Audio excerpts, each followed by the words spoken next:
Esta tarde vamos a hablar acerca de la historia de Jesús. De hecho, es una historia hermosa, pero a la vez un poco triste en muchos sentidos también. Este es un pequeño mapa donde Jesús vivió la mayor parte de su vida. Él vivió por un tiempo en Egipto, cuando era un pequeño niño, cuando era un bebé, y la mayoría de las historias acerca de Jesús se desenvuelven alrededor de estas áreas aquí, de ciudades como Corazín, Capernaum, Canaán, Betesda, todas estas, Nazaret. Esta es el área donde muchas de sus enseñanzas acontecieron.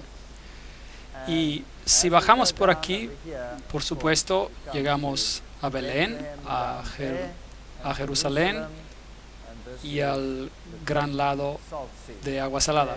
Y arriba el lago de Galilea.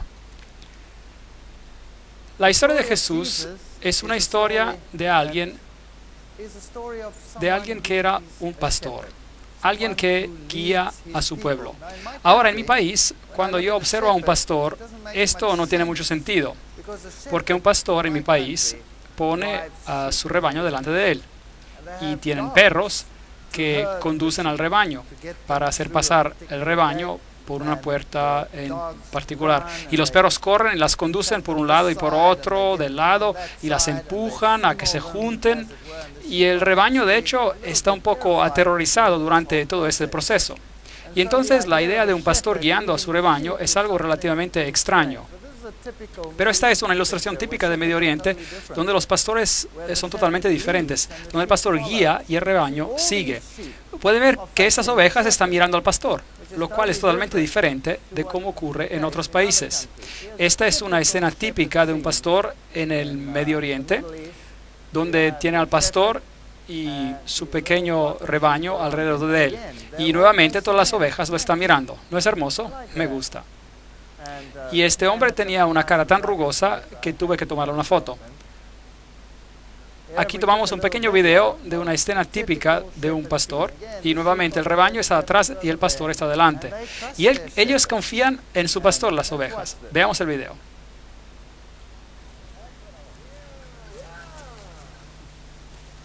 Él camina, el rebaño camina. No lo dejan apartarse de su lado. Están muy ligadas a su pastor. Y es un cuadro muy bonito. Jesús mismo se define como un pastor. Él nos guía y nosotros lo seguimos. La historia de Jesús es la historia más maravillosa que ha ocurrido en el universo. Y en todo lugar, desafortunadamente, donde quiera que vaya, en el Medio Oriente, tienen hecho un lugar santo de todos estos lugares. Y las personas creen que hay algo de santidad en ir a estos lugares santos. Es bonito estar allí, es bonito verlos, pero no hay santidad en el lugar. Tú puedes encontrarte con Jesús de la misma manera estando en tu pequeño dormitorio como estando aquí. Y por supuesto, si ustedes quieren expandir su conocimiento y ver cómo la vida era en esas áreas, entonces es algo diferente. Pero ir allí para conseguir una bendición especial es un engaño. Así que esta es la cueva, aparentemente donde los pastores se encontraban esa noche, y pueden ver que tienen una estrella en el piso y se les anunció el nacimiento de Jesús. Y en esa cueva han construido una iglesia con relieves a los lados, con pastorcitos en este lugar. Cuando el ángel vino a decirles que Jesús había nacido en Belén, probablemente se encontraban en un campo como este. Así que la temporada del año cuando esto ocurrió no pudo haber sido el 25 de diciembre, que de hecho es la fecha de cumpleaños para todas las deidades paganas como Osiris y Zeus, Júpiter y todos los otros. Como los pastores estaban afuera en el campo, eso significa que tuvo que ocurrir en un clima templado y no en medio del invierno, lo cual sería el caso con el 25 de diciembre. Este aquí es el campo de Ruth. Es una historia bonita, la historia de Ruth, la moabita, la cual es otra historia en la Biblia que nos dice que Dios no rechaza a naciones, aunque Moab era una nación apóstata.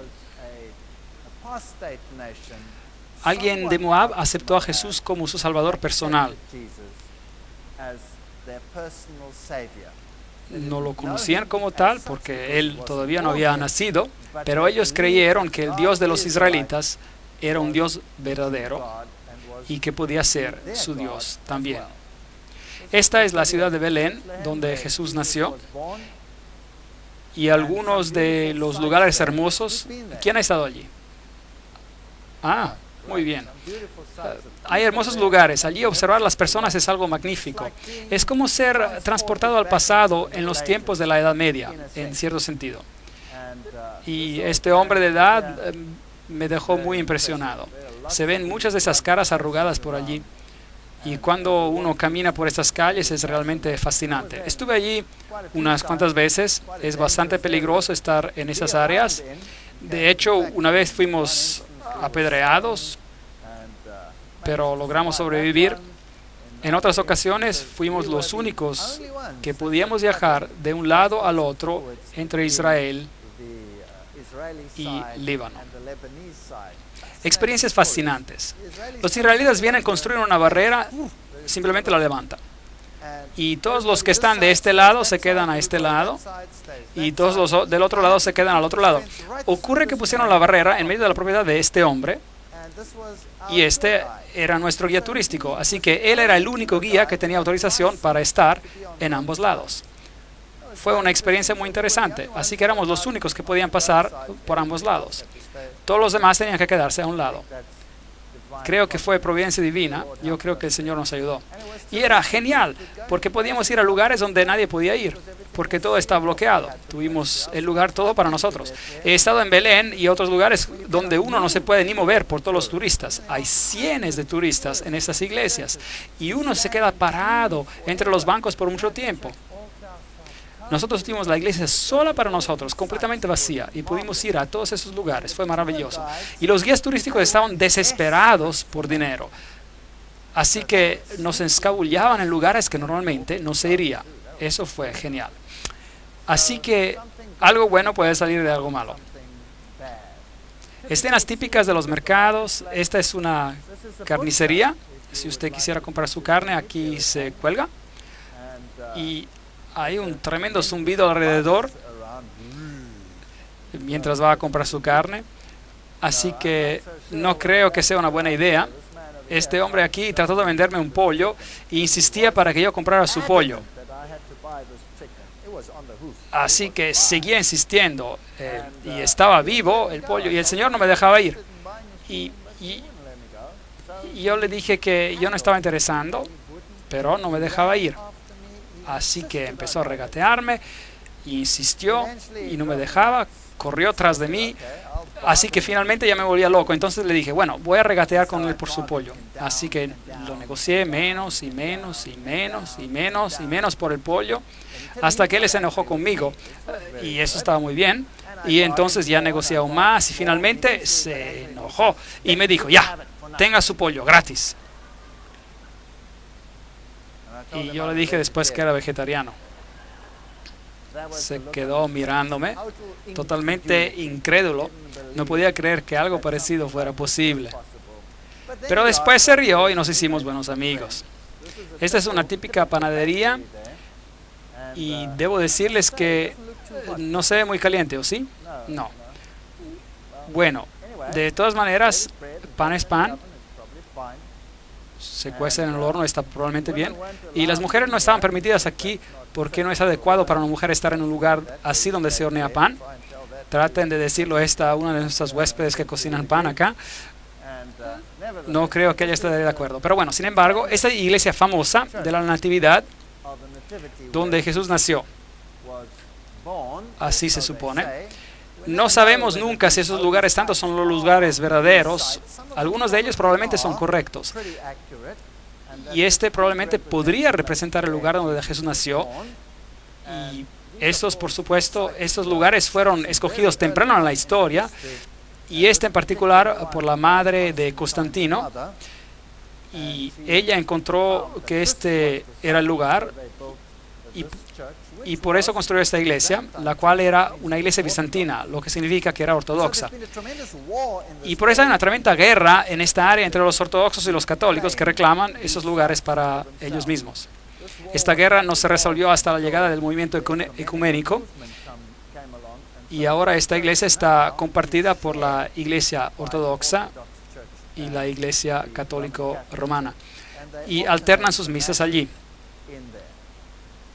Ahora, cuando usted entra en este lugar, tiene que entrar por una pequeña puerta muy baja y tiene que agacharse, y eso es para mostrar una señal de respeto y humildad, y por eso usted tiene que casi gatear a través de ella. Y como puede ver, la iglesia estaba totalmente vacía cuando estaba allí, nadie presente. Cuando estuve allí anteriormente estaba llenísima, y el piso no es el piso original. El piso original estaba por debajo y todavía tiene el mosaico original del tiempo de Constantino. Es una iglesia muy antigua y, por supuesto, siendo un lugar santo, está llena de mitologías e historias que probablemente nunca ocurrieron. Pero me parecieron interesantes los rayos de sol que ingresaban a la iglesia cuando yo estuve ahí.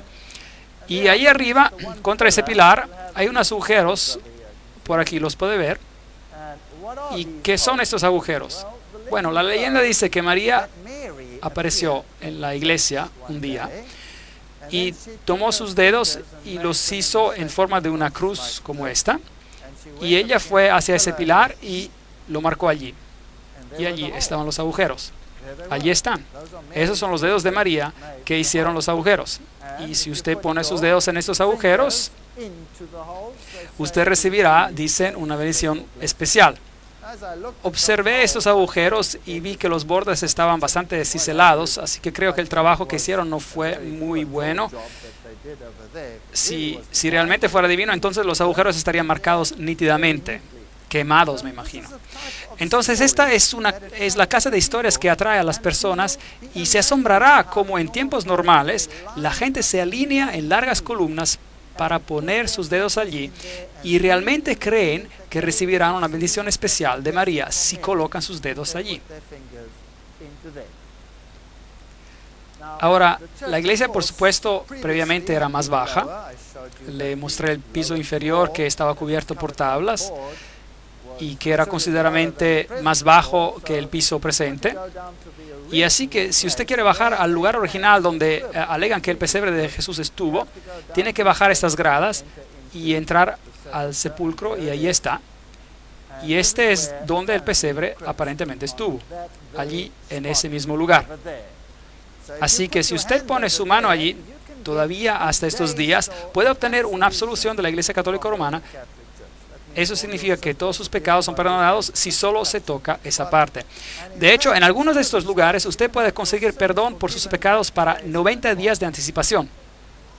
Así que si usted está planeando una gran fiesta, es bueno ir y poner su mano allí y saber que por 3 meses puede usted hacer lo que quiere. Muy interesante. Y no va a haber preguntas ni castigo que baje del cielo. Ahora, nosotros estuvimos acá cuando nadie estaba allí, lo cual era sorprendente. Así que cuando finalmente llegamos, cuando realmente nadie debía estar ahí, esas personas estaban muy sorprendidas. Estaban ocupadas con sus rituales normales, y parece que interrumpimos este ritual, lo cual no les gustó.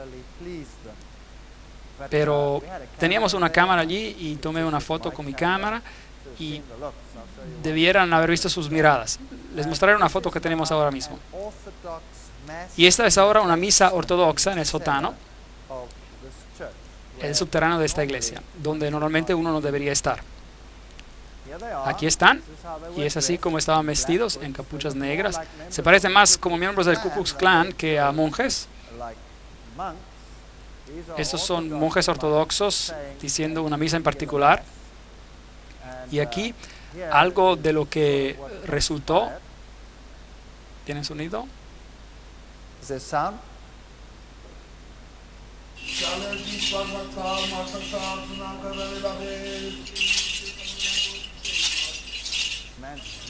El hombre está muy enfadado con nosotros por haberlo fotografiado.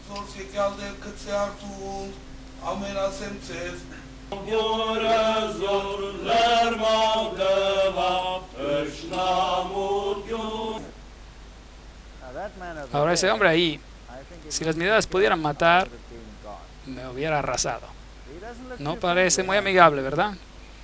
Entonces, esas son las clases de rituales que ocurren. No sé qué clase de misa será, pero de todas maneras, muy interesante. Entonces, cuando los ortodoxos se van, los católicos romanos entran y hacen su ceremonia. Hay un grupo de peregrinos acá en el escenario católico romano. Hay una dama allí, tiene 3 cruces delante de ella y su cara está cubierta. Dicen que es un buen lugar para venir si quieres ser limpiado totalmente de cualquiera que sea tu problema. Afuera de esta iglesia tienen la estatua de Jerónimo, escribiendo las escrituras. Tienen el cráneo allá abajo. Esto es algo de ocultismo, por supuesto. La pregunta de la muerte y la vida, los ciclos de la muerte y la vida. Y bajando al sótano de la iglesia encontramos a esta cueva. Aparentemente esta es la cueva donde María realmente dio a la luz. Pero también notará los arcos triples, los cuales son típicos del paganismo. Y si esto fue el lugar, o si era un lugar pagano, no les puedo decir. También en el sótano de esta iglesia encontrará calaveras que dicen ser las calaveras de los bebés que Herodes había matado. Tampoco creo en eso, pero eso es lo que ellos dicen. Y ahí abajo hay uno de ellos que fotografié. Hubo una ocasión mientras yo estaba allí, una bomba explotó en el lugar donde había estado unos segundos atrás previamente. Es un lugar peligroso. Aquí hay otra cueva y en esta cueva también hay un sepulcro de María. Y dicen que este es donde María alimentaba a su infante. ¿Por qué los lugares tienen que ser diferentes? No lo sé. El lugar donde él nació, digamos, y también tiene la cueva donde José esperó por María mientras estaba dando la luz al bebé en el otro cuarto. Muy interesante. Cuando llegan a esta se llama el ataúd de la leche. Y cuando entra, lo llaman la gruta de la leche, la grotte du lait. Y entra adentro y hay otra cueva, una iglesia dentro de una cueva, otro símbolo pagano ahí. Y arriba en las paredes hay esas manchas blancas. Y estas están certificadas por Roma, con la certificación del papado, que esta es la leche que María arrojó a chorros contra las paredes. Y es algo en serio, cuando ella estaba dando a mamar a Jesús. Así que el guía que estaba allí estaba muy entusiasmado en mostrarnos esto, y uno puede recibir una unción especial. Hay un certificado de aprobación del Vaticano diciendo que esas son las manchas genuinas de la leche de María. Entonces le dije al guía, ¿sabe? He estado en otras de las cuevas también y hay manchas blancas similares en las paredes. Y esas son depósitos de calcio carbonado de la lluvia. Y él dijo que sí, que es verdad, pero en las otras cuevas sí, pero no en esta. Esta es la leche. Esta es la famosa gruta de la leche. Y si usted va abajo, ellos tienen todas estas pequeñas cuevas secundarias y ahí usted puede ver este icono típico en una de ellas. Ahora, de hecho, esto es paganismo. Esta es la leyenda de Isis. Como ven, en la leyenda de Isis, María toma el lugar de Isis. Y Isis era también la reina de la fertilidad. Después de todo, ella consiguió dar a la luz a Horus mientras su esposo estaba muerto, reconstruyéndolo. Y por eso, si las personas tenían problemas de fertilidad, ellos oraban especialmente a Isis. Y esto resolvería sus problemas de fertilidad. Si tenían problemas con dar la leche, entonces orarían a Isis y después tendrían mucha leche. Esto es paganismo antiguo resucitado en el cristianismo moderno en esos lugares. Jesús, por supuesto, sobrevivió la matanza de Herodes y la familia se fue a Egipto. Así nos dice la Biblia. Y estuvieron algún tiempo en Egipto y luego un tiempo vino para que el niño obtuviera su madurez según la costumbre de Israel y retornaron de Egipto y vivieron en Nazaret. Eso es lo que la Biblia nos dice. Ahora, si usted va a Egipto, este es el mismo lugar donde aparentemente la familia santa vino. Y ellos tienen estos iconos ahí. Nuevamente, la iglesia ortodoxa en estos lugares tiene supuestamente lugares llamados lugares santos. Y esta es la historia de José y su familia llegando a Egipto. Y una de las iglesias más famosas de aquí es el Patriarcado Cóptico Ortodoxo, la iglesia del Monasterio de la Virgen María de Adavia en Egipto. Es una iglesia muy, muy famosa. Y pocos años atrás, olvidé exactamente cuántos años, pero en la parte final de los 90, por ahí, María apareció. Hubo apariciones de María en este lugar. Y el mundo musulmán se enloqueció. Por supuesto, no pudo ser María, porque no es bíblico, pero no obstante, las apariciones tomaron lugar aquí en este patriarcado. Y aquí pueden ver algunos de los iconos en la iglesia, algunos de los símbolos. Y justo era domingo de Las Palmas cuando está así que el patriarca aquí estaba llevando cosas hechas de hoja de palma. Aquí también hay la historia en esta iglesia de la huida de la familia santa a Egipto, de cómo se mudaron, de dónde estaban hasta Egipto. Y ellos tienen la historia de cómo vinieron con el río Nilo y se quedaron en este lugar específico. Y es fascinante que esta iglesia también tiene el libro de los milagros. En cierto modo, copiando lo que pasó, este libro muy pesado, vino flotando por el Nilo un día. Y siendo este un lugar santo, las personas aquí realmente anhelan con fervor recibir estas bendiciones. Este es el libro que vino flotando en el Nilo y estaba abierto en una página en particular, muy interesante.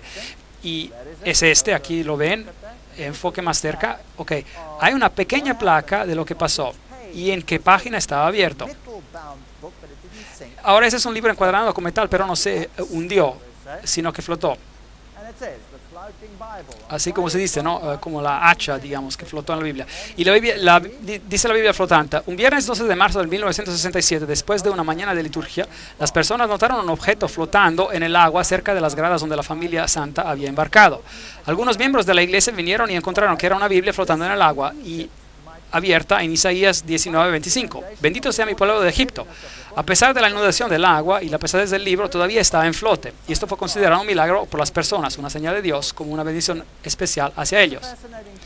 Ahora, ese es un texto fascinante que ellos citan ahí, Isaías 19:25. Claro que no solo dice esto, el texto. Es un texto que habla de los tiempos finales. Y dice: bendito es. Habrá una bendición en Egipto y en Asiria y en Jerusalén, significando que el mensaje de Dios para las personas alcanzará también a las naciones paganas y muchos aceptarán la justicia de Cristo. En cierto modo, una bonita profecía acerca del cumplimiento de los últimos tiempos. Pero ellos solo tomaron esta pequeña frase y la resaltaron, haciéndola ver como si ellos fueran el pueblo escogido. Lo cual también hace el Corán, diciendo que los ismaelitas son los herederos verdaderos y no Jacob. Este es el lugar donde la Biblia vino flotando por el río. Ahora, mientras estemos en Egipto, quiero mostrarles un lugar que me pareció muy fascinante. Se llama la ciudad de escombros. Es el lugar más horrendo que he visto en toda mi vida.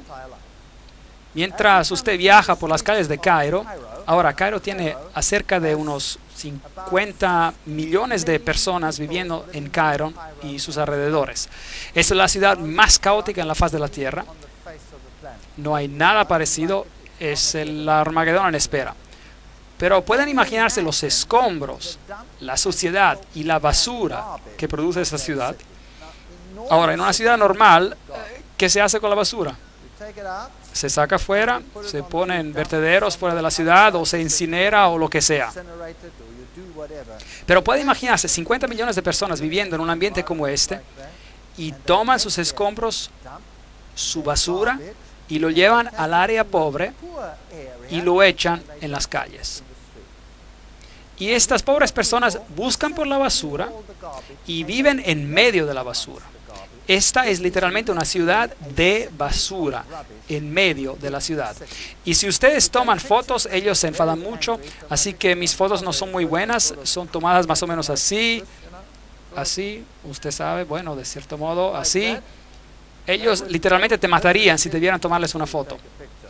Pero lo más impresionante de esta ciudad es que en cuanto atravieses la ciudad de escombro, hay un portal, y ese es el portal, y cuando pasas por él, de repente estás en un mundo totalmente diferente. Les mostraré. Increíble. Esto es cuando entran a la ciudad de escombros, y esto es cómo las personas viven ahí. Uno ni siquiera podría imaginárselo. Cuartos llenos de basura. Y ellos viven ahí. Estos son sus hogares. Y todos esos sitios, todos esos edificios, todo es basura. Y aquí puede ver los camiones entrando a centenas, bloqueos de tráfico, es increíble. Ahora, cada calle se parece a esta. Esta es solo una. Esos son todos los camiones de basura entrando, descargando su basura. El olor es increíble.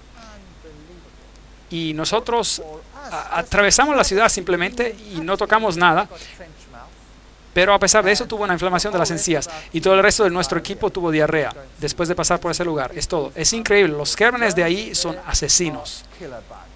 Y esas personas deben tener un sistema inmune de primer orden. Aquí puede ver los embarcollamientos y la basura y la mugre por todas partes. Las fotos no son buenas, pero un poco borrosas. Aquí viene un asno llevando una carga de basura para botar en la ciudad. Aquí está. Toda una pila de porquería. Este hombre está tomando su té junto al montón de basura. ¿Puede ver eso? Esa es basura que él selecciona, probablemente su única posesión en su vida. Y esos pequeños niños viviendo y caminando entre los escombros. ¿Puede creerlo? Es horroroso. Hubiese querido agarrar a esta niña y ponerla en un ambiente más limpio y seguro. Es chocante. Las tiendas, ahí está la basura y aquí está la tienda. Y mientras se camina por el portal, de repente se encuentra uno en un mundo diferente. Simplemente así. Es hermosamente limpio. Y ahí está una pequeña iglesia ortodoxa. Con roca trabajada alrededor. Y todo está hecho de la roca trabajada. Es increíble esta pequeña iglesia ortodoxa. Y ahí está. Es una iglesia para el Santo Bola. Y usted puede ver que es absolutamente asombrosa. Aquí hay un anfiteatro y un hombre polaco ortodoxo que ha pasado toda su vida aquí. Un hombre joven vino aquí y esculpió toda esta pequeña ciudad. Y este es el anfiteatro que él ha creado, probablemente con una cierta ayuda del ambiente. Y ese es él. Ese es el hombre. Él hizo todo el trabajo que verán. Increíble. Las paredes enteras de esta ciudad son rocas cinceladas con la historia de Jesús. En medio del mundo musulmán, pasa por una ciudad de escombros y mugredad y basura, y de repente está en este lugar limpio y bonito, con una iglesia pequeña. Y la historia de Jesús escrita en las paredes. Jesús con los pequeños pastorcitos por aquí, al tiempo de su nacimiento, es la escena representada por aquí. La historia de su nacimiento, todo cincelado en roca sólida. Yo soy el buen pastor, cincelado en roca sólida. Las historias de la Biblia, el caminar sobre el agua, y la mujer al pozo, por ejemplo. Y estas son esculturas gigantes. Solo para darles una idea. Esto es un escarpado de roca, una pared de roca con algunas esculturas en ella. Cada piedra gigante ha sido transformada en un trabajo de arte. De Jesús, esta es la historia de Lázaro saliendo de su tumba. Esta es la historia de Jesús saliendo de su tumba. Y ustedes pueden ver las medidas grandes. Esta es la fachada de roca pura donde trabaja. Y he trabajado toda esa área. Y allí tenemos una tremenda historia de Jesús. Acerquémonos. Mientras Él los estaba bendiciendo, aquí Jesús, Él ascendió a los cielos. Y la siguiente foto, veremos al Hijo de Dios venir en las nubes con gran poder y gloria. Un hombre ha transformado el área en un área de esperanza. Me quedé muy sorprendido. Esto es más o menos como nuestro mundo es. Ustedes pasan por este mundo representado por la ciudad de escombros, y mientras pasan por ella, la única esperanza que pueden tener para pasar al otro lado de la historia es la historia de Jesús. Voy a ver el Hijo del Hombre viniendo en las nubes con gran poder y gloria, y ya no habrá más ciudades de escombros. La historia de Jesús es probablemente la historia más angustiada que nunca se contó. Sé que muchas películas se hicieron y ni siquiera la más reciente que se hizo puede ilustrarlo por lo que pasó a Jesús y cómo su vida fue. Cuando volví a Jerusalén, bueno, Jerusalén hoy en día es una ciudad totalmente diferente. Es una ciudad de peregrinajes. Miles de personas peregrinan allí. Aquí hay un grupo de monjas guiando una peregrinación detrás de la cruz. Y las personas están llenas de una especie de euforía. Han estado en ese lugar, lo han experimentado. Pero si un lugar toma el lugar de Jesús, entonces tenemos un problema. Ese es el Muro de los Lamentos, y ahí tenemos la famosa Mezquita de la Roca en el fondo. Ese es el Muro de los Lamentos, y no era parte del templo original, sino es una parte de la corte exterior del templo. Aquí subiendo las escaleras puede entrar a esta área. Hoy en día no está ya permitido entrar allí, así que me pararon aquí y solo tomé una foto por la grieta. Esta es una réplica de cómo el templo se veía, y hay una columna gigante que era destinada a ser parte del templo, y nos da una idea del tamaño original que tenía el templo. Esta nunca se usó porque tenía una grieta, y esta es probablemente la réplica de la menorá en tamaño normal. Y esta es la que hicieron en caso de que restauren el lugar del templo. Esos son los judíos al Muro de los Lamentos. Usted nota todas esas pequeñas cartas en el muro, las ve. Las personas vienen y escriben sus pequeñas cartas de cualquier sueño que tengan en la vida y después las meten en el muro. Aquí tenemos un corto video.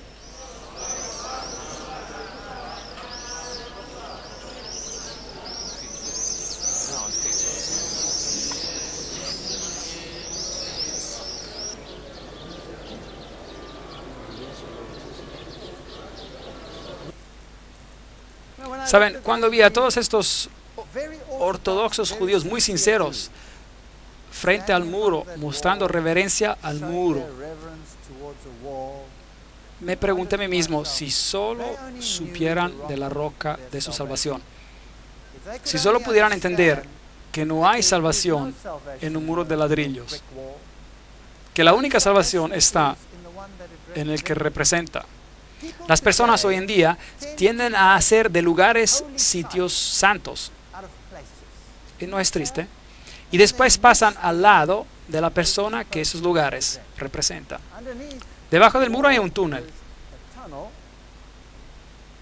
Y se llama el pasaje secreto. Y cuando pasa por llega a la parte de atrás de este lugar. Y se puede ver donde los judíos ortodoxos y rabinos de rango más elevado se reúnen. Ahora, normalmente esas personas los ignorarían, pero los tiempos han cambiado. Estuve sorprendido. Normalmente si usted viene con un pagano a este lugar, ellos lo detestarían. Le darían una mirada fea. ¿Qué hace este hombre impuro en este lugar tan santo?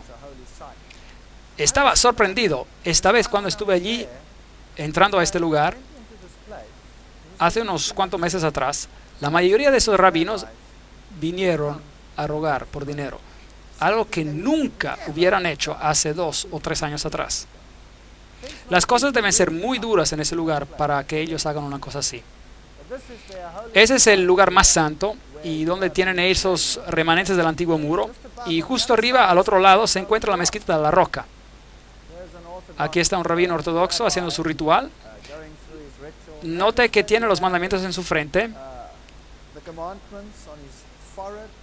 la ley, la Torá, y los tiene también en su mano, porque la Biblia dice que lo tienen que atar en su frente y atarlos a sus manos. ¿Usted cree que Dios tuvo eso en mente, que usted haga una réplica y luego las ponga ahí y ya se acabó? ¿O usted piensa que Dios tenía en mente que tú pienses y actúes según la ley? ¿No tiene eso más sentido? Yo creo que eso tiene más sentido. Aquí hay una piedra típica del lugar antiguo del templo. Esta es una piedra de Rhodes. Y si esta tiene esos huecos, y eso indica que era una piedra del templo original. Así que cuando volvieron a usar las piedras del templo, las construyeron en toda clase de estructuras y paredes.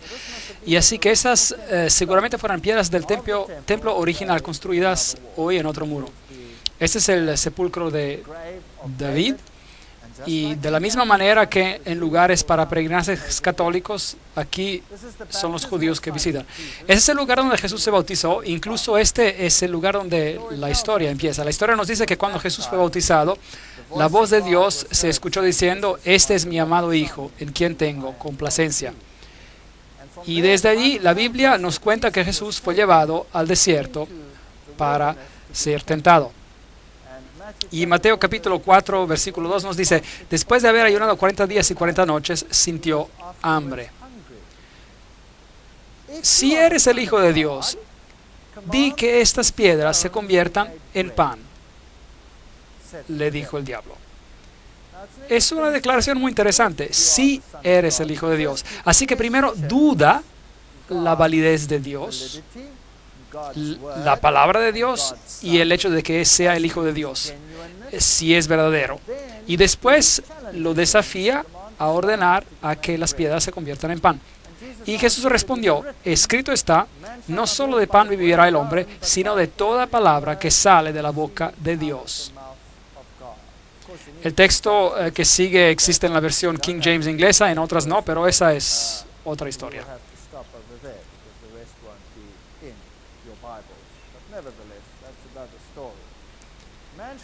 No solo de pan vivirá el hombre, sino de toda palabra que sale de la boca de Dios.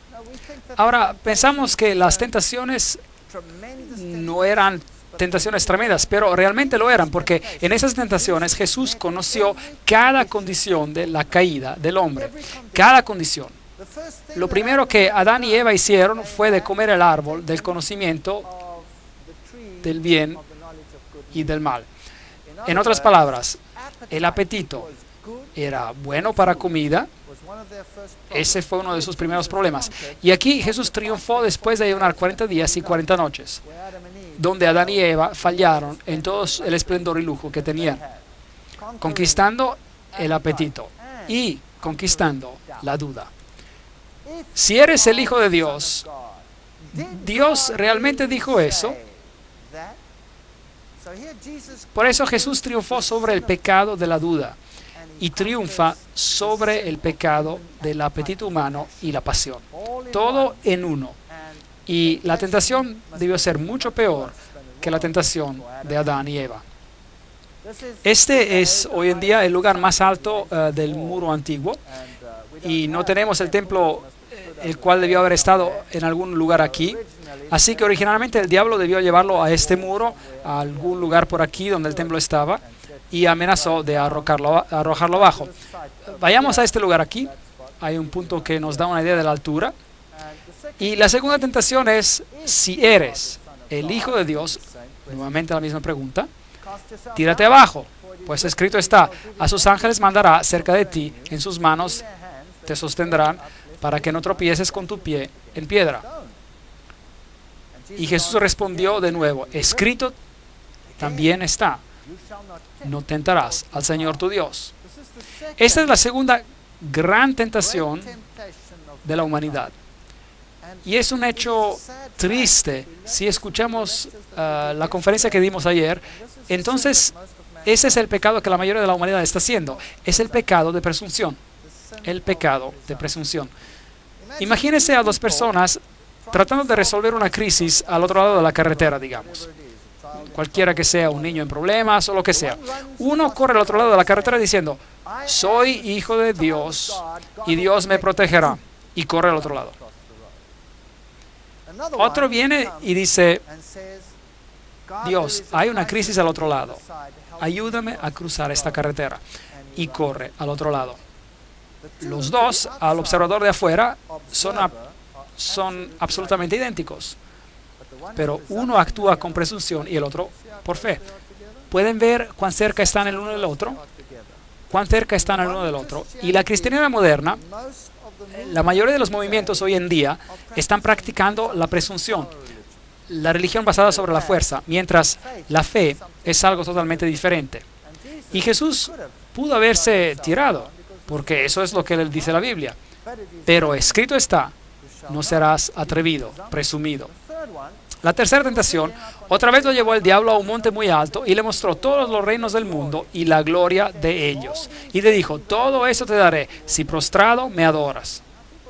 Ahora las personas dicen que seguramente Jesús sabía que él era Dios y que él iba a ganar. Y en todo caso, ¿por qué tenía que hacer eso? Pero esta no es solo la pregunta que se estaba haciendo aquí. El diablo lo tenía solo. Y Satanás en toda su gloria dijo, te voy a dar todo, otra vez, sin que tú tengas que morir, si solo por una vez te prostras a mí.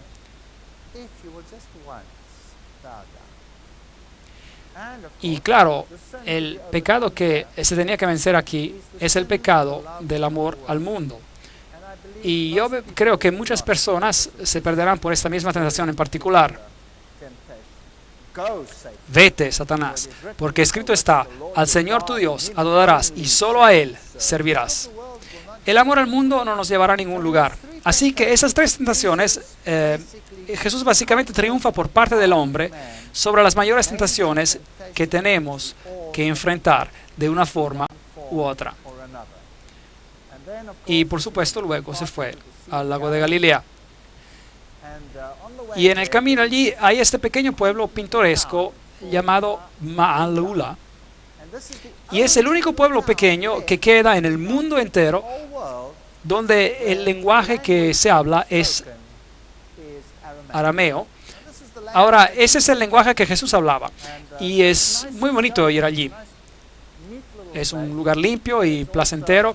Y es también un lugar ortodoxo, en gran parte ortodoxo y musulmán. Y ellos hablan arameo. Y los niños solo hablan arameo. Son muy estrictos con el idioma. Es agradable escuchar cómo suena. Aquí está uno de los sacerdotes ortodoxos dando un servicio en ese lugar en particular. Y fuimos a preguntarle si él oraría el Padre Nuestro para nosotros en arameo, para que podamos escuchar cómo era el lenguaje de Jesús. Y lo voy a compartir con ustedes. أبو ناحتي بشمو يجكتش شماخ يثاني والكاخ جثك الإيروتشاخ يخ بشمو تشيب على رعا أبيح لحماح أخو اليوماح وفر ليحتي يوثح يخ من غفر لتمخت عن مينح ولو فاشتخل الناح تشاري بيوثح بيس حصل الناح مشيدا آمين. Así que este fue el Padre Nuestro en arameo. El lago de Galilea, un lugar maravilloso. Ese es supuestamente uno de los sitios, hay más de un sitio, pero ese es uno de los lugares donde la boda de Cana aparentemente aconteció. Y puede ver las tinajas ahí, es así como las tinajas originales se ven. Y como esas eran las tinajas de piedra áspera, donde primero vaciaron el líquido y luego lo guardaron en esas tinajas de barro. Y aquí es la ciudad de Jesús.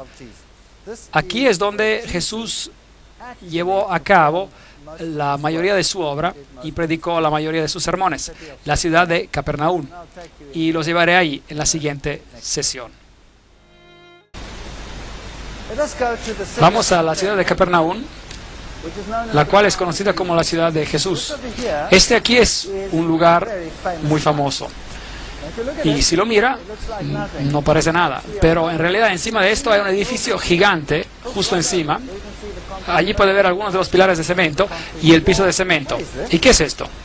Esta es la casa de Pedro. Esta era la casa de Pedro. Pedro vivió aquí. Y esa era su casa. Y Jesús debió haberse quedado allí muchas veces en esa casa. Si realmente es la casa de Pedro o no, nadie sabe. Pero la Iglesia Católica proclama que esta es la casa de Pedro. Y si quiero ver que está construido encima, ahí está. Una estructura gigante de cemento parado en los pilares encima de la casa de Pedro. Y dice ahí, Blato o Beato Petro Apóstolo, y este es el lugar donde Pedro vivió. Y Pedro, por supuesto, significa pequeña roca, y Roma ha construido su iglesia en este Pedro. Y allí tienen una estatua de Pedro justo afuera con un pez al lado de él. Y esta es la estatua gigante de Pedro. Es enorme.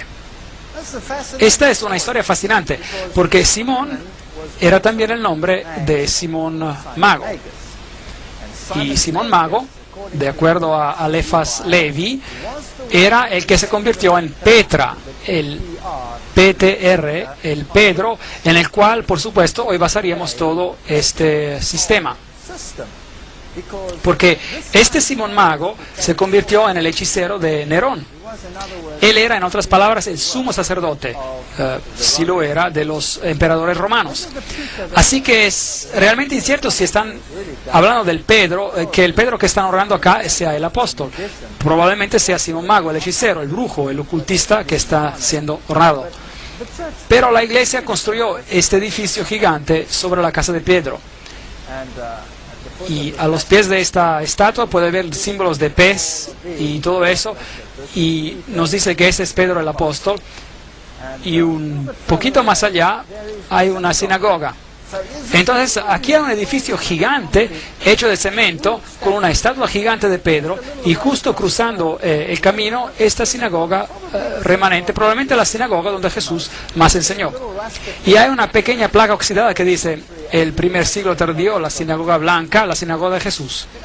¿Saben ustedes? Si yo construyera un gran edificio cristiano, no lo construiría donde Jesús pasaba la mayoría de su tiempo, porque construirlo sobre una pequeña casa que es posiblemente la casa de Pedro, si eso no es, no está seguro. Podría ser, porque la descripción de la Biblia dice, cuando salieron de la sinagoga cruzaron a la casa de Pedro. Y esa casa está justo al frente. Es posible. También podría ser la casa al lado, quién sabe. Pero es posible. Ahora, esta es la sinagoga donde Jesús en realidad enseñó. Así, aquí está otro pequeño pueblo, así que Capernaum era un pueblo y el otro era Corazín. Y esto es lo que queda de Corazín, no mucho. Algunas ruinas están aquí. Esas son las ciudades que Jesús maldijo. Y Jesús dijo que si los milagros que se hicieron en ti se hubieran hecho en Sidón, en Sodoma o Gomorra, ellas hubieran aceptado el mensaje. Pero ustedes han tenido amplia oportunidad, dijo Jesús. Jesús caminó por medio de esas ciudades y ni una persona permaneció enferma en esas ciudades. Y a pesar, no lo aceptaron. Aquí hay un famoso lugar santo, ese es el lugar de las bienaventuranzas. Y cuando entras ahí es mejor que estés apropiadamente vestido. Esta es la iglesia de las bienaventuranzas, un lugar muy famoso. Y el Papa Juan Pablo II ha estado ahí, por supuesto, 2 veces. Y ese es el conclave. Y ese es el campo. Ese es el campo donde probablemente Jesús predicó su primer sermón. Ese es un sermón muy impresionante. Ese es el más intricado, el sermón más sublime que jamás se haya predicado al ser humano. Y muchas personas citan equivocadamente ese sermón a unos extremos terribles. Las bienaventuranzas, Mateo 5, 3 a 10, Jesús empieza diciendo: bienaventurados los pobres. La palabra por bienaventurados es Macarios, el cual significa una bendición celestial, una bendición que solo puede venir de una fuente divina, una bendición enorme. Y la palabra usada para los pobres es ptojos, en griego, que significa pobreza absoluta, nada más que pobreza absoluta, ni 2 monedas juntas. Y Jesús empieza su sermón y los judíos sentados allí en millares esperando que Él se anuncie ser el Mesías y decir: soy el Mesías, ustedes son el pueblo escogido de Dios. He venido a librarlos del yugo de Roma. Se levantarán y serán los más grandes en el cielo. Eso es lo que estaban esperando. Y aquí Él se levanta y las primeras palabras como Mesías que habla son: bienaventurados los pobres. Y hay varias palabras para pobre en griego y usa la que describe pobreza miserable, absoluta. En vez de grandeza y riquezas y maravillas y cualquier adjetivo que se les pueda dar, deben ser pobres en espíritu. porque de tales es el reino de los cielos. Y la segunda bienaventuranza era, bienaventurados los que lloran. Querían regocijarse, no querían llorar. Y la palabra para llanto, hay diferentes niveles de llanto en griego, y la palabra en griego es penseo, lo cual significa dolor absoluto, el dolor que puedes tener por la pérdida de un hijo único, ese tipo de dolor. Bienaventurados los que lloran, porque recibirán consolación. Bienaventurados los mansos, porque recibirán la tierra por heredad. Esta es una mansedumbre, una humildad que prácticamente no se puede describir en palabras humanas. Y bienaventurados los que tienen hambre y sed de justicia, porque serán saciados.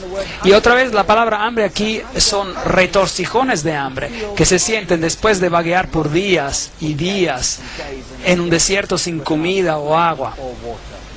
Ese tipo de hambre y ese tipo de sed. ¿Qué está Jesús haciendo aquí? ¿Estaba tratando de chocarse con la actitud del público? ¿Estaba tratando de decir algo diferente de lo que ellos esperaban? Ciertamente lo estaba. De hecho, lo que Jesús estaba haciendo aquí es mostrar el camino cristiano. Esto es lo que está explicando. Y está diciendo, bendecidos los pobres en espíritu, porque de ellos es el reino de los cielos. En otras palabras, aquellos que se dan cuenta de su bancarrota, aquellos que se dan cuenta de que no tienen nada que ofrecer. Vengo a Jesús sin nada que ofrecer. No puedo decirle a Él, Señor, tengo una moneda aquí, ¿puedo comprar mi camino al cielo? No tengo nada. Estoy en pobreza absoluta. No tengo nada que ofrecer más que una vida manchada de pecado. Eso es todo. Así que debo llegar al punto donde me doy cuenta de que soy pobre, que no tengo nada que ofrecer.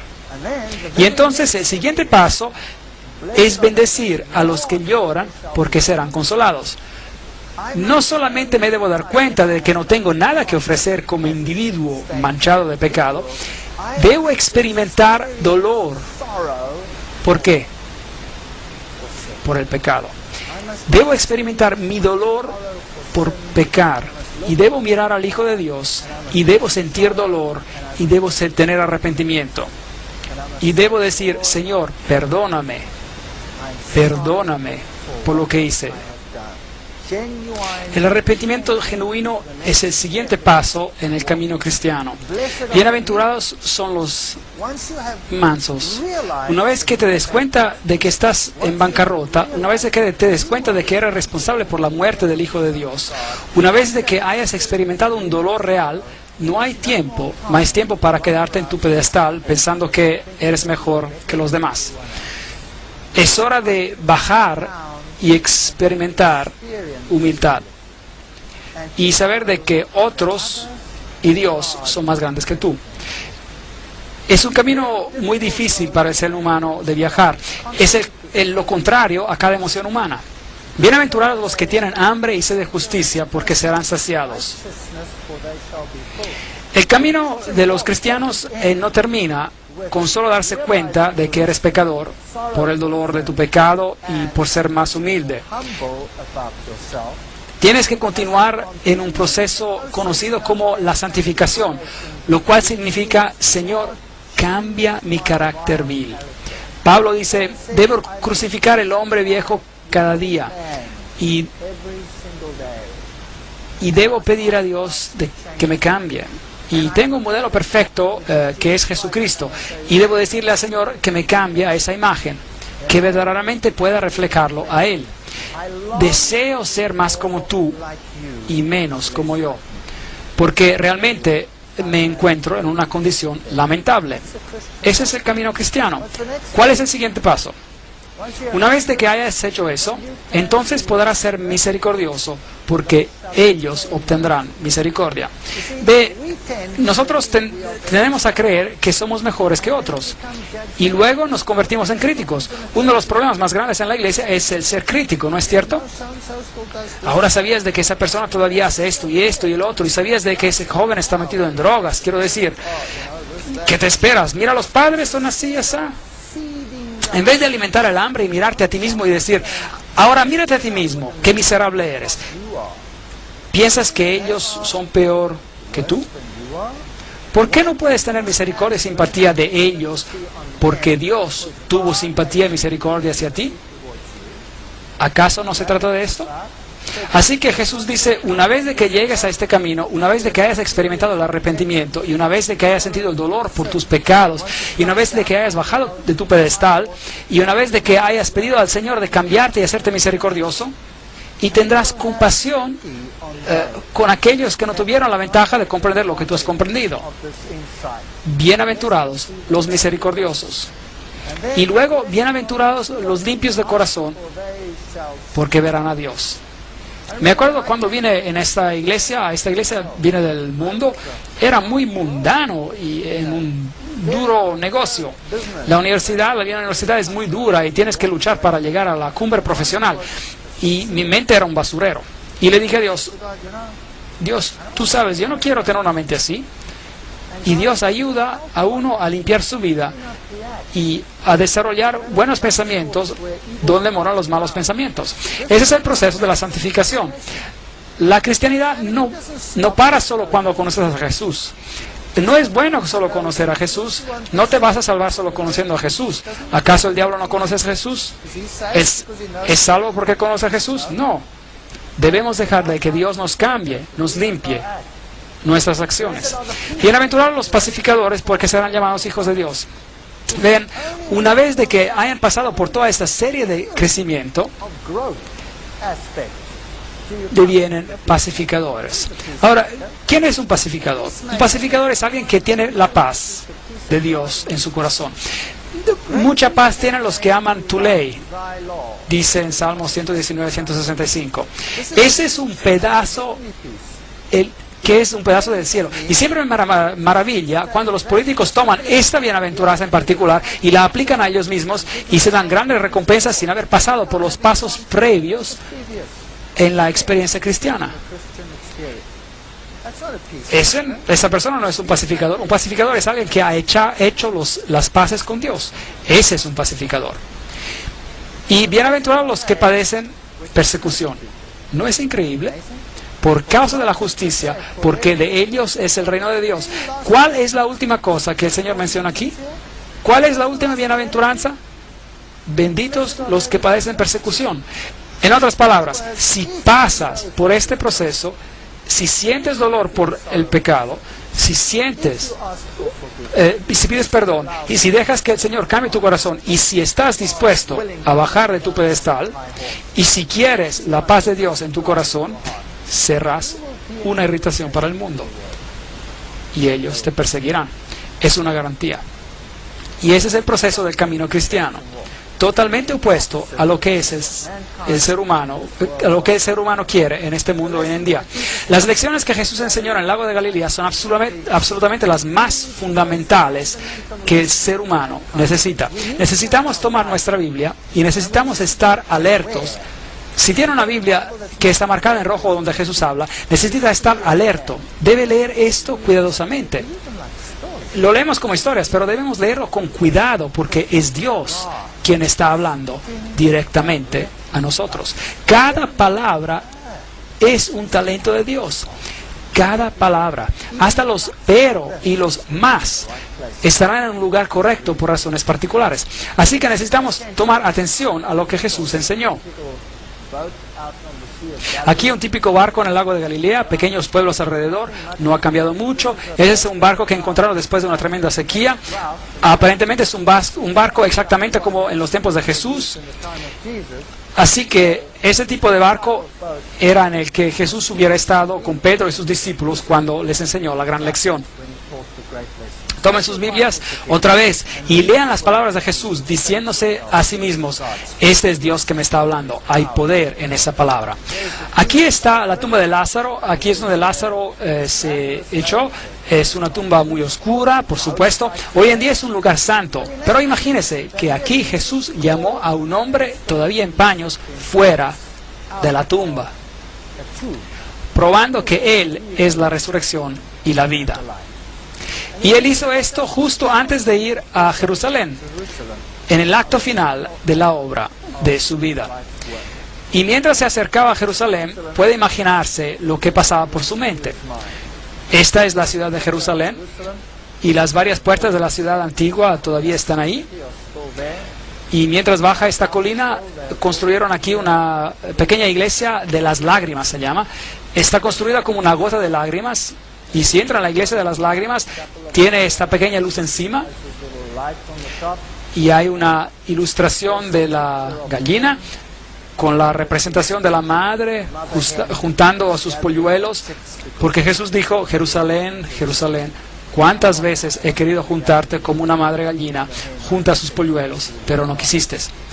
Las palabras famosas de Jesús: Jerusalén, Jerusalén, que matas a tus profetas y los apedreas a los que te mando. ¿Cuántas veces he juntado a tus hijos como la gallina junta a sus polluelos bajo sus alas y no quisiste? Nada ha cambiado, el mundo es exactamente lo mismo, y en el sitio donde estaba el templo hoy está la mezquita de la roca. Es interesante aquí algo de la arquitectura. Esta aquí es la puerta hacia Damasco. Ahora, los arqueólogos nos harían creer que el muro no es hoy en día donde estaba en los tiempos antiguos. Esto es muy importante, porque los católicos tienen el Gólgota dentro de los muros. Y la Biblia dice que Jesús fue crucificado ¿dónde? Afuera de los muros. Ahora, eso es muy importante. ¿Dónde fue Jesús crucificado? ¿En el Gólgota católico o en el otro Gólgota fuera de la ciudad? Ahora, aquí hay una nueva puerta encima, y lo que pasó fue que aquí una tubería se reventó, y los judíos tuvieron que cavar para bloquear la salida del líquido, y a medida de que cavaban, descubrieron esta puerta, la puerta de Damasco. Y lo puede ver, está justo abajo y al frente de la nueva puerta. Así que obviamente el muro debe haber estado en el mismo lugar, ¿verdad? Así que esto es muy interesante. El muro estaba en el mismo lugar. Mientras entra a este lugar, esta es la puerta de Damasco, y estas deben ser las piedras donde Jesús incluso caminó y donde Pablo caminó. Así que si usted camina ahí, está de hecho caminando en el mismo lugar donde Jesús caminó. Aquí están las puertas de Hulda.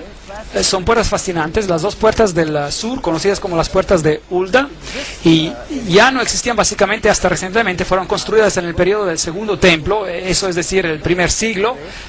No me gusta ese BCE, antes de la era común, hasta el primer siglo, es decir, CE ponen ahí, era común. Bueno, nosotros los vamos a hablar el primer siglo antes de Cristo y el primer siglo después de Cristo. Las puertas proveían acceso a los túneles que conducían al cercado del templo, y las puertas de Hulda eran usadas a menudo por Jesús. Y todavía están cerradas hoy. Y ahora son parte de los muros y la nueva construcción. Así que Jesús seguramente caminó por estas escaleras también. Aquí hay un hombre interesante, es una ilustración bonita, así que tenía su burro ahí y pensé que era una ilustración bonita, así que la tomé y seguí caminando. El error más grande que se puede cometer. Este pequeño hombre saltó a mis espaldas, me sacudió como un trapo para ver si algo caía de mis bolsillos, así que finalmente lo recompensé por su esfuerzo.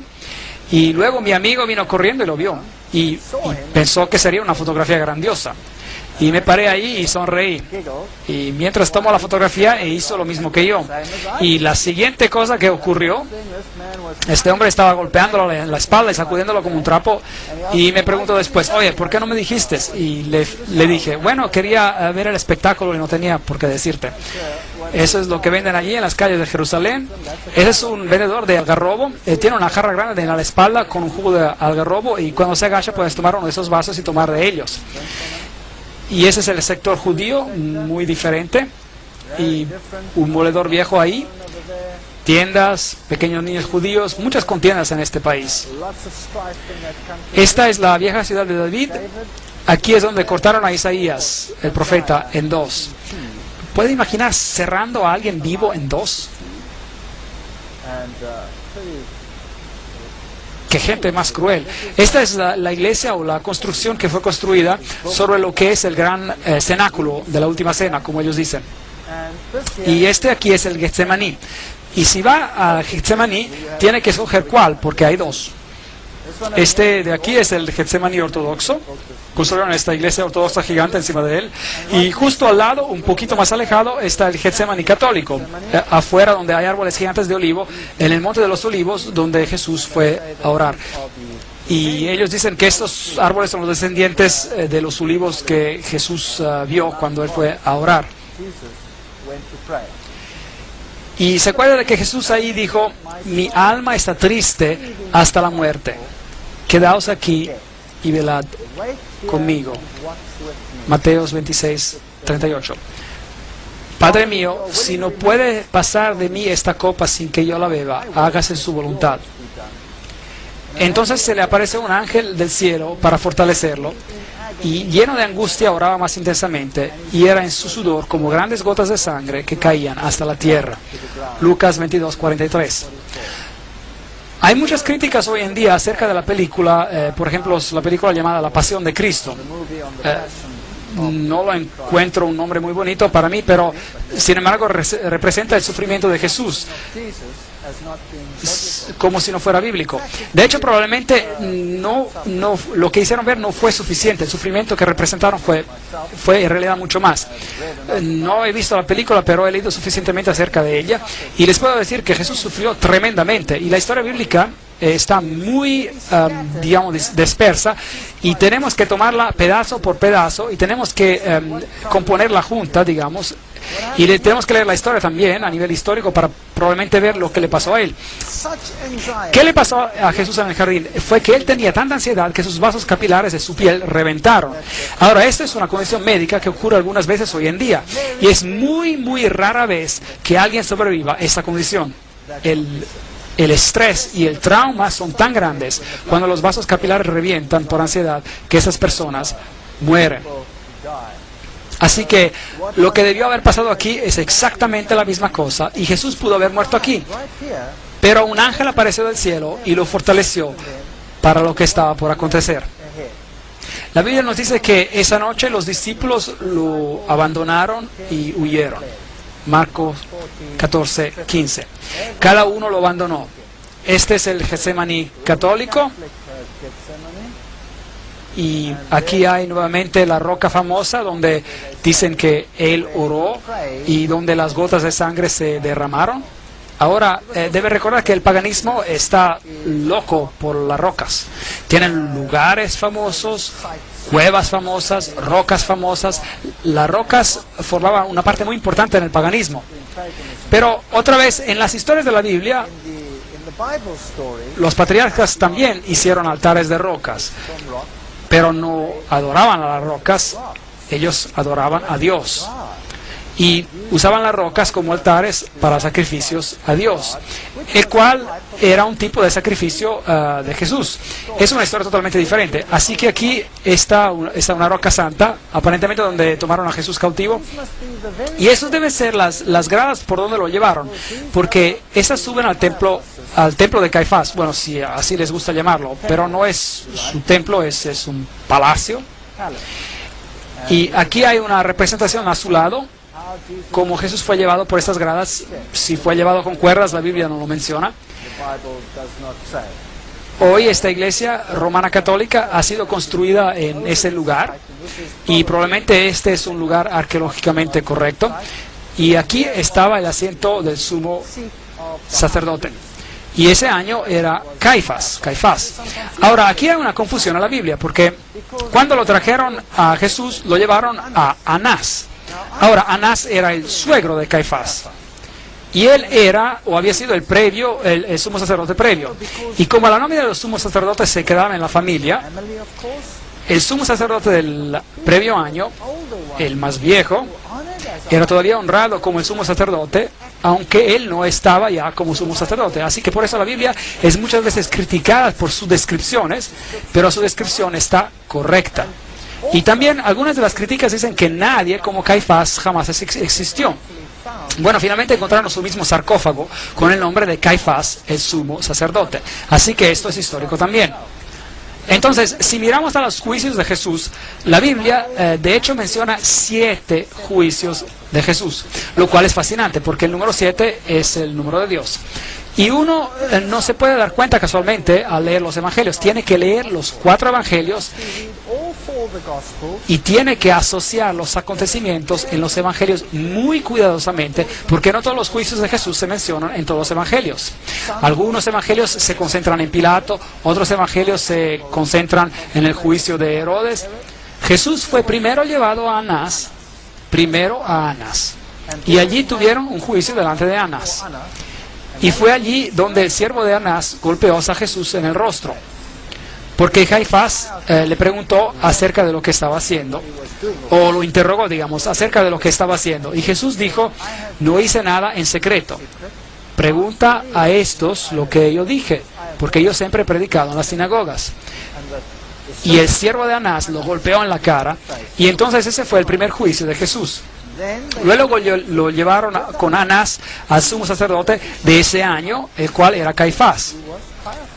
Así que Anás y Caifás debieron haber tenido otro juicio con Jesús. De allí fueron al juicio de la noche. Así que tuvieron un juicio de noche. Y la Biblia nos dice que Jesús fue bajado a un hoyo. Proféticamente en el libro de Salmos se menciona. Y luego tuvieron un juicio en la mañana, porque de acuerdo con su ley era ilegal tener un juicio de noche y tenían que tenerlo cuando el sol levantaba. Así que hubo un juicio con Anás, un juicio con Caifás y Anás, y hubo un juicio de noche con parte del Sanedrín, y juntaron después todo el Sanedrín y tuvieron un juicio en la mañana y encontraron a Jesús culpable y luego lo llevaron a Pilato. Y Pilato lo examinó, pero Pilato no quiso decidir por él mismo. Así que lo mandó a Herodes. Y Herodes tuvo un juicio y tampoco quiso hacerlo él solo. Así que lo mandaron de vuelta a Pilato. Y hubo un juicio final cuando Jesús fue puesto en las manos de los judíos para crucificarlo. 7 juicios en total. Así que ese es el primer lugar donde Jesús estuvo. Hoy, por supuesto, es un lugar famoso donde Pedro nuevamente se honra. Y María, la ilustración de una diosa, de hecho, un camino a la capilla del pesebre, la capilla del bendito sacramento, el patio, las santas gradas, el hoyo sagrado. Allá abajo era donde los prisioneros se encarcelaban cuando había un juicio de noche. Y aquí están los huecos de las rocas. Entonces normalmente lo que pasaba es que sus brazos estaban puestos aquí y las manos pasaban por aquí encima y la otra por aquí y luego lo ataban por aquí. Y allí colgaba con su frente mirando al frente. Así, ahora, si los judíos encontraban a alguien culpable, tenían el derecho de poner un castigo. Pero el castigo capital, digamos, la pena capital, estaba bajo la ley romana y no se les permitía condenar a alguien a muerte. Tenían que conseguir permiso de los romanos y entonces había una ley romana. Pero sí se les permitía dar castigos. Si encontraban a alguien culpable, podían darle 13 latigazos a un lado y 13 latigazos al frente. Entonces encontraron a Jesús culpable y la Biblia no lo reporta, pero es posible que le hayan dado 26 latigazos de frente. Es posible, aunque la Biblia no lo menciona. Y aquí hay un hoyo donde bajarían a una persona y los bajaban desnudos.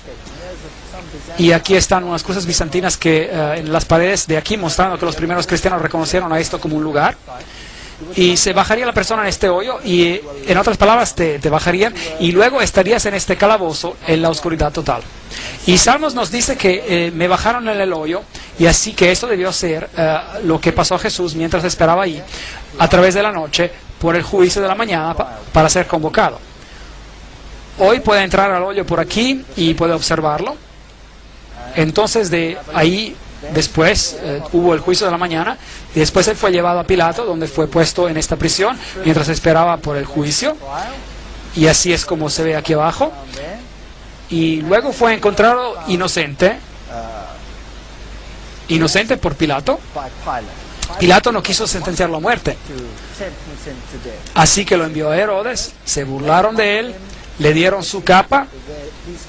La Biblia dice que le rasgaron su barba, lo golpearon en la cara, le decían que profetizara quiénes los estaban golpeando, y él fue muy muy maltratado en esa ocasión. Ese es el piso donde Pilato finalmente lo sentenció. Aquí se pueden ver los juegos romanos en el suelo, y aquí es donde Pilato dijo las famosas palabras: Ecce homo, miren al hombre. Y él estaba allí con una corona de espinas en su cabeza y había sido golpeado. De hecho, Pilato, la Biblia dice en su primer juicio que con Pilato lo habían golpeado para ganar la simpatía de los judíos. Esa es una cosa muy cobarde de hacer. Ahora, los látigos romanos consistían en 40 látigos menos uno. Entonces lo ataron a un pilar y luego lo golpearon con 40 látigos menos uno. Y el látigo que usaron tenía un número de cuerdas y tenía pedazos de piedra o de metal al cabo de ellas. Y de hecho, muchas de las personas quienes eran sentenciadas a esos latigazos morían de los latigazos, solo a causa de los látigos, porque los látigos penetraban y abrían la piel, rasgaban la carne abierta. Y la historia nos dice que las personas que fueron golpeadas con esos látigos, a veces sus entrañas les colgaban, solo a causa de los latigazos.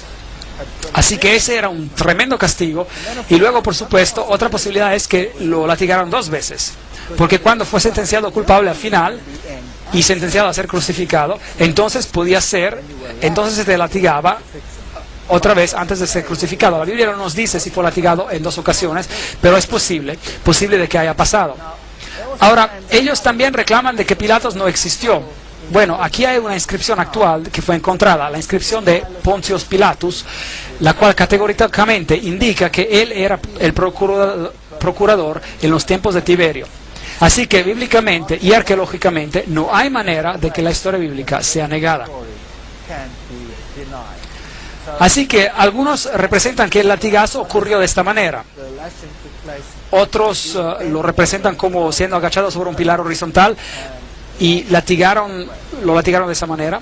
La Biblia también dice que cuando le pusieron la corona de espinas y cuando pusieron una vara en su mano, que tomaron la vara y lo golpearon sobre la cabeza con ella.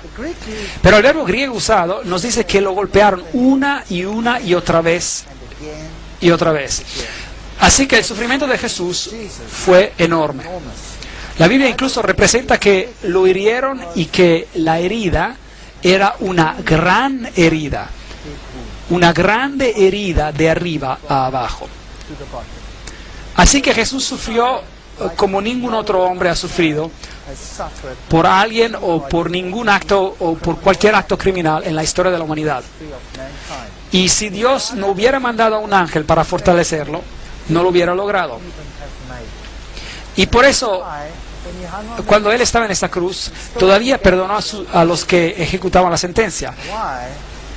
¿Y por qué? La razón por la cual Él murió tan rápidamente, mientras otros que colgaban ahí por más tiempo se les tuvo que quebrar sus piernas. Porque esa era la manera que ellos tenían de asegurarse de que se quedaran estas personas en la cruz y no se bajaran. Vea, si ellos hubiesen quedado en la cruz en el sábado, en el día viernes, es decir, y no hubiesen morido ese viernes, entonces les rompieron las piernas, porque si no, en el día de sábado hubieran podido bajar de la cruz y eso hubiera sido un desastre, porque nadie los hubiera podido agarrar el sábado. Así que una historia horrible en esos tiempos antiguos. Y luego dice la Biblia, lo llevaron a Golgotá, y ahora esa es la calle famosa, la Vía Dolorosa, donde debió haber pasado. Y de acuerdo con la Biblia, él fue llevado afuera de la ciudad. Y eso significa que él debió haber bajado por esta calle y salió afuera de esta puerta que se llamaba la salida de las ovejas. Y debió haber subido allí. Y eso tendría sentido, porque la puerta de las ovejas es donde los sacrificios se llevaban afuera de la ciudad para ser quemados. Si usted tiene la opinión católica, bueno, entonces él debió haber subido las gradas para entrar al Gólgota. Los llevaré a ambos sitios y les mostraré ambos sitios. Y la Biblia dice que él llevó su cruz, pero que se cayó bajo ella y entonces tuvo que ser ayudado y alguien tuvo que tomar su lugar. Esta es la famosa Vía Dolorosa. Al subir pasamos por aquí, caminando por el túnel que es conocido como el túnel de Ezequías, donde tuvimos una mala experiencia, donde nos apedrearon. Y aquí es el famoso sepulcro católico, o la iglesia famosa, donde reclaman ser el Golgotá. Ahora, afortunadamente para los católicos romanos, todo encaja en una iglesia. El lugar donde la cruz se encontraba, más el lugar donde está el sepulcro. Todo en una iglesia, muy conveniente para los peregrinos. En el lado de aquí tienen una plaqueta, tienen granadas y pomelos. Las granadas y los pomelos exactamente como lo tenían en los templos de Baal, exactamente lo mismo. Muy interesante las anomalías paganas en este lugar. Cuando entra a esta Gólgota católica tiene varias urnas colgando con las sales santas. Tiene de nuevo la famosa piedra. Aquí está un hombre besando esta piedra. Esta piedra de aquí es donde ellos aparentemente dejaron el cuerpo después de que lo bajaron de la cruz. Y aquí está el famoso sepulcro donde se entra. Esto es donde fue enterrado, o así se supone, y así que ese es un lugar santo. Si entra allí y paga al sacerdote y él te bendice, tienes una absolución de un número de meses. Un lugar muy pequeñito, y la Biblia dice que había una piedra gigante rodada enfrente del lugar. Aquí, este lugar es muy pequeñito, es una iglesia que dicen ser el sepulcro. Así es como se ve. Y uno se da la vuelta y tiene una idea del tamaño. Y si mira las velas ahí, son bien pequeñas. Eso es todo. Es todo lo que uno puede ver y se puede mover alrededor.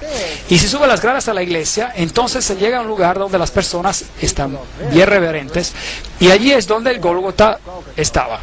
Y tiene todas esas estatuas de Jesús y María y las mujeres alrededor y mucho oro, plata y brillo. Y hay un lugar justo allá donde se encontraba la cruz.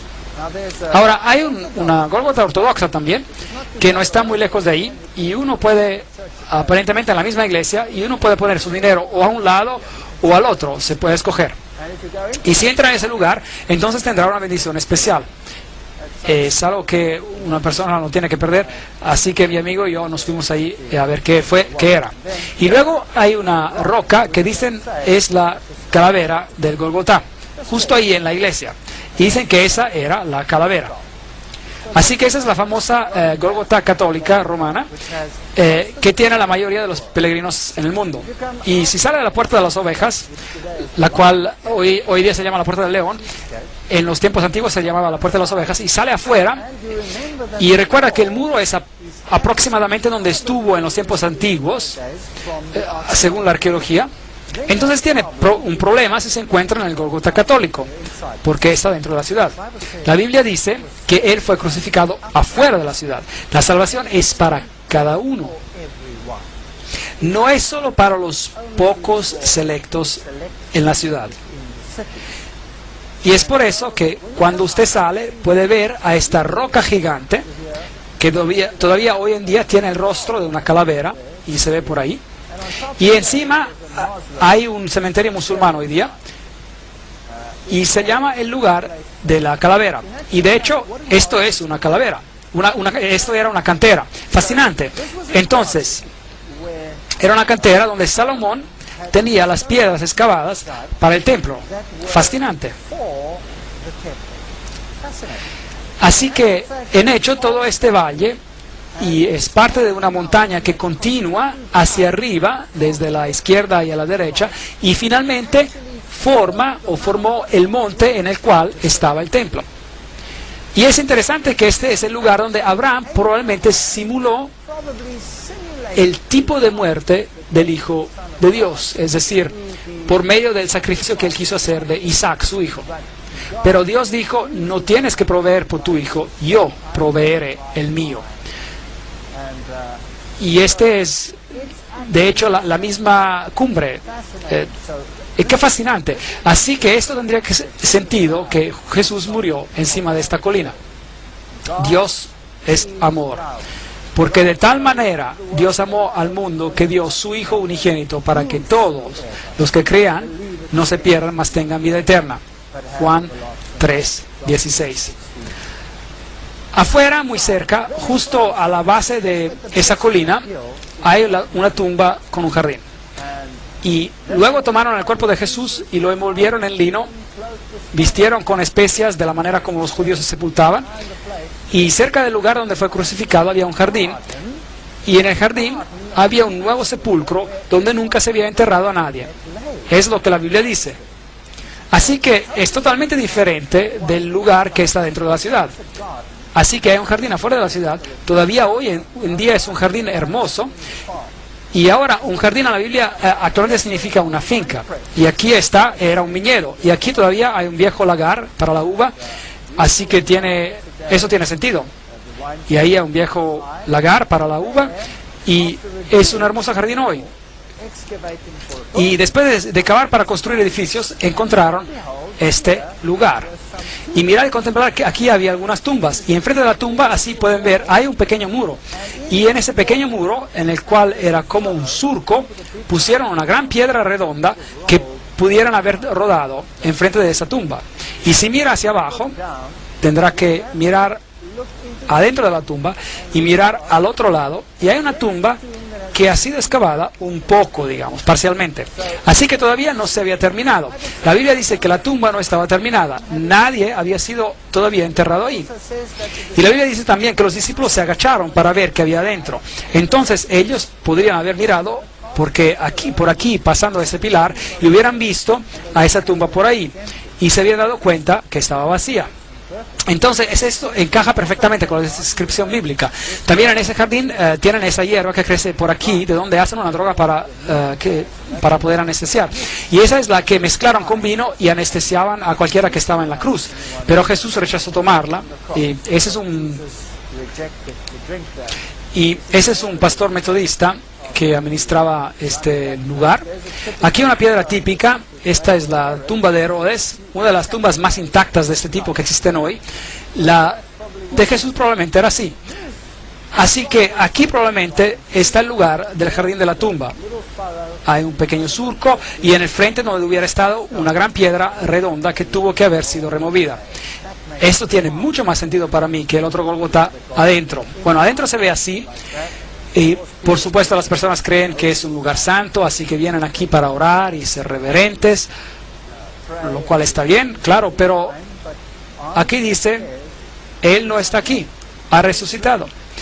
Y eso para mí es el punto crucial del problema. Él no está aquí, ha resucitado. A mi Dios, yo no tengo que ir a buscarlo en un lugar santo o entrar en algún hueco. Él ha resucitado. Puedo hablar con Él aquí mismo. Puedo hablar con Él donde quiera que yo esté. Porque Él me puede oír. Porque Él es la resurrección y la vida. El que cree en mí, aunque esté muerto, vivirá. Juan 11:25. Porque por gracia sois salvos por medio de la fe. Efesios 2, versículo 8. ¿Sabe? Una religión basada en una forma y formalidad es tan vacía una vez de que uno ha sentido y experimentado Jesucristo. Aquí está el Monte de los Olivos, la capilla de la Ascensión, pequeña capilla, y aparentemente ese es el lugar donde Jesús ascendió al cielo. Esta de aquí es la famosa puerta de oro.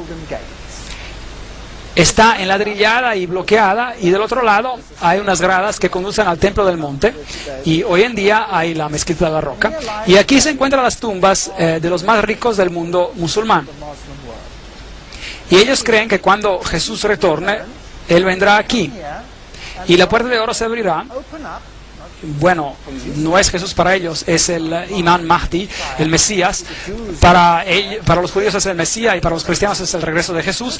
Y esta puerta se abrirá y de hecho el hecho de que se encuentran ahí, pues porque tenían mucho dinero, comprar esta tumba en particular, ellos resucitarán primero y serán los primeros a entrar en este lugar. Bueno y conveniente, pues. ¿Piensan que funcionará así? Lo dudo. Porque si hubieran estudiado las bienaventuranzas, hubieran conocido lo que es necesario para ver a Jesús. Necesitamos sentir pena por nuestros pecados, tenemos que arrepentirnos, tenemos que lamentar y tenemos que pedir a Jesús que nos cambie, tenemos que volver en armonía con Él y a sus principios, y luego no necesitamos esa puerta, tenemos otra puerta. Es una puerta que tiene perlas en ellas y es una Jerusalén celestial que fue construida por Dios.